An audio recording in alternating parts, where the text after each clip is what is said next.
મિત્રો વરસાદ થઈ ગયો છે ચાલુ જો તમને દેખાતું નહીં હોય પણ તોય બતાવો તો મિત્રો આજે જમવામાં છે રાજમા ચાવલ જય માતાજી મિત્રો હવે જવું છે હોસ્પિટલ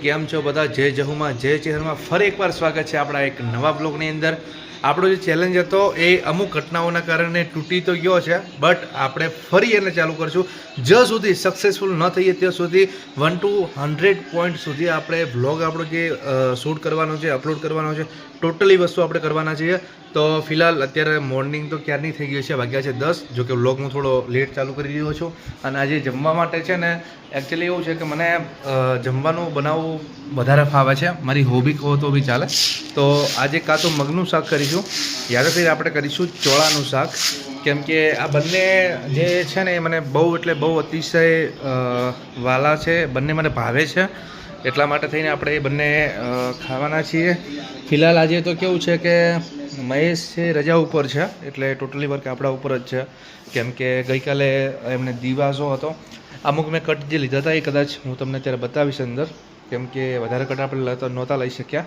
પણ આજે જે કંઈ પણ આપણે કરવાના છે ટોટલી વસ્તુ હું તમને બતાવવાનો છું તો ચલો ફટાફટ આપણે જે આપણું કામ છે પતાવી અને પછી જવાનું છે દિયોદર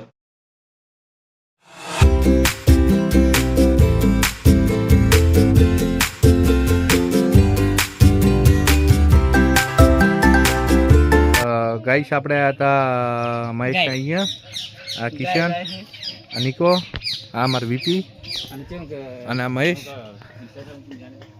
તો મિત્રો વ્લોગ ઉતારવાનું બાકી હતો અને મહેશની વોશરૂમ તમને બતાવું આ જો ઉજાગરો લાગતો નથી પણ તોય આપણે આજે ઉજાગરા માટે રજા આલો છે અને આ ભાઈ છે મહેશ કોઈ કહેવું છે તારે એમ તો મિત્રો મહેશે મારા બહુ મોટી ગદ્દારી કરી નાખી આજે એને આંકડો બતાવીને પછી ક્યાંક આ દાડસિયાનું એવું કીધું એટલે મારી બહેની છો કે મારું પેટ બળી ગયું પણ તોય આપણે પેટ નહીં બાળા અને અહીંયાની ભેહો છે જુઓ મિત્રો કેવી કાળી કાળી મસ્ત છે હું એવો જ છું પહે જેવો જ પણ આપણે તો મિત્રો હવે આપણે તો ઘરે અને મળો પર મિત્રો વરસાદ થઈ ગયો છે ચાલુ જુઓ તમને દેખાતું નહીં હોય પણ તોય બતાવું છું આ બાજુ જુઓ ઓલી બાજુ જુઓ તમને દેખાતું હોય છે તો વસો વસ મૂન નીકળ બે ઉભા રહ્યા છો વરસાદ રહે એટલે પછી આપણે ઘરે નાખો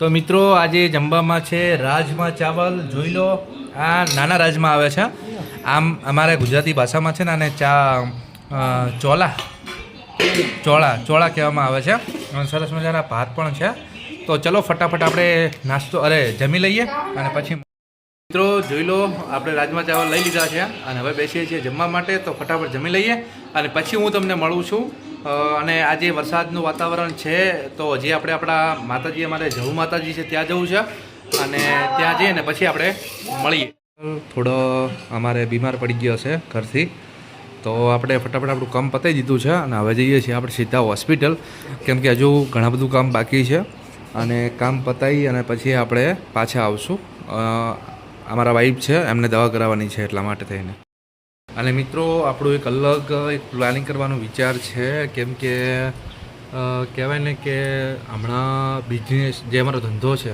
ગુજરાતી ભાષામાં કહેવા જઈએ તો એ ધંધાની અંદર બહુ એટલે બહુ મંદી આવી છે અત્યારે અને મંદી મતલબ જે કામ ચાલુ છે તો એમાં પણ ક્યાંક ને ક્યાંક ઇસ્યુ આવે છે તો પછી અમે લોકો વિચારીએ છીએ કે કઈ કેવો નવો બિઝનેસ ચાલુ કરવો છે જેનાથી મતલબ જે છે એ આપણું સંતુલન છે જળવાઈ રહે આપણી ઇન્કમ છે એ જળવાઈ રહે કેમ કે આ જ મહિને કદાચ આ બધી તકલીફો પડવા માંડી છે અને ઉપરથી પાછું કેવું છે કે પ્રિયાંશ જ્યારે બીમાર પડ્યો ત્યારે જેટલું પણ પેમેન્ટ હતું તો બધું હોસ્પિટલમાં ખર્ચાઈ ગયું હતું તો ચલો હવે આપણે જઈએ છીએ હોસ્પિટલ કેમ કે અત્યારે એવું છે કે બે ઋતુઓ ભેગી થઈ રહી છે તો અને એના કારણે થઈ અને ઘણા બધા લોકો અમારા ઘરના મારા દાદી છે પપ્પા છે પ્રિયાંશની મમ્મી છે નિકુલ છે બધા લોકો બીમાર પડી ચૂક્યા છે મારા ઉપર કદાચ ભગવાનની મહેરબાની છે કે હજી સુધી કંઈ થયું નથી પણ બધા લોકોને ક્યાંક ને ક્યાંક હોસ્પિટલ લઈ જવાના થયું છે બાટલો ચડાવવાનું થયું છે તો ચલો અત્યારે તો હોસ્પિટલ જઈએ છીએ પણ આપણે શું કરવાના છે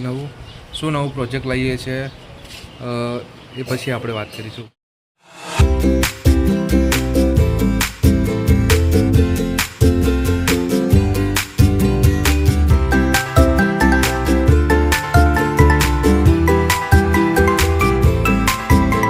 આપણે આવ્યા છો પકોડી ખાવા, જોઈ લો. હેલો ગાઈસ, તો અત્યારે થઈ રહી છે મંદિરની સાફ સફાઈ. જુઓ આખું મતલબ ઘણું બધું ઉગ્યું હતું વરસાદના કારણે થઈ, એટલે દાદી નિકુલે એ લોકોએ હમું કર્યું છે. અને આ જુઓ અમારે ડોશીમાંથી બચારા આટલી ઉંમરે સાફ સફાઈ કરે છે. આ બધું છે ને પાણી ભરાયું હતું હોય કારણ કમ્પ્લીટ આખું મેં તમને પછી વ્લોગમાં બતાવ્યું હતું, ના જોયું તો એ વ્લોગ જોજો પાછળ. અને અહીંયા છે ને આખું ખોડ ઉગ્યું હતું, તો એ બધું જ અત્યારે આમને સાફ કર્યું છે. અને એમને અત્યારે જુઓ મજૂરી કરી રહ્યા છે. અને મિત્રો આ માતાજીનું મંદિર છે, જોઈ લો. આગ માતાનું મંદિર છે, તમને મેં પહેલાં બી માતાજીને દર્શન કરાયેલા છે. અને એ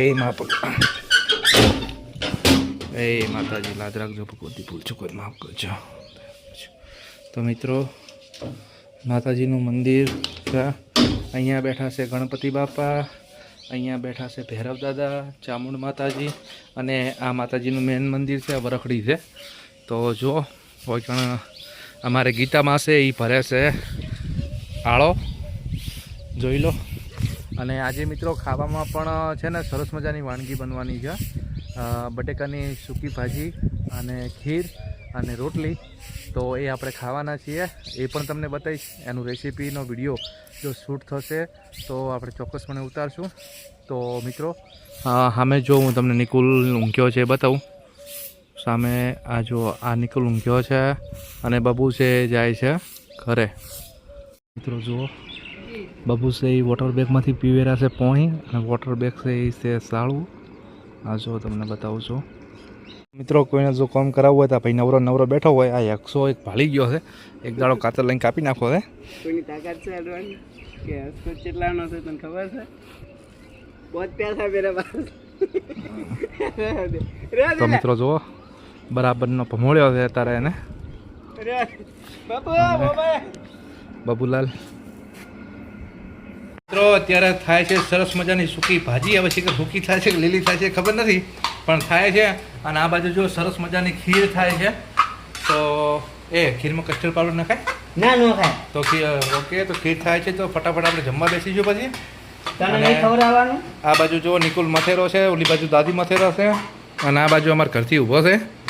તો જુઓ આપણે ફટાફટ જમવા બેસીને પછી તમને બતાવીએ કેવું બન્યું. મિત્રો આ છે સૂકી ભાજી. સવારે કર્યું હતું આપણે રાજમા ચાવલ, પણ અત્યારે પડ્યા છે.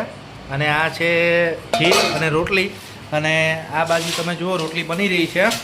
તો મિત્રો આજ માટે આટલું જ હતું, કેમ કે આજ ઓલરેડી બ્લોગ કદાચ મોટો થયો છે કે નથી થયો મને ખબર નથી, પણ આપણે ઘણું બધું શૂટ કર્યું હતું. અને આ મારો ભાઈ નિકુલ છે, ખરેખર આખો દિવસ રેડિયાલની જેમ પડ્યો રહેશે, પણ ડાયો છે મોણો. અને અમે બંને તમને એક વાત કરી હતી કે અમે બંને એક નવા બિઝનેસની શરૂઆત કરીએ છીએ, પરંતુ એ બિઝનેસનું નામ શું છે ટાઇટલ શું છે કશું અમને ખબર નથી. બસ ભગવાન માતાજીને કહેવાની આશા, ભગવાન માતાજીના પ્રાર્થનાના કારણે અમે લોકો એક નવો બિઝનેસ શોર્ટ ટાઈમમાં લોન્ચ કરવા જઈ રહ્યા છીએ.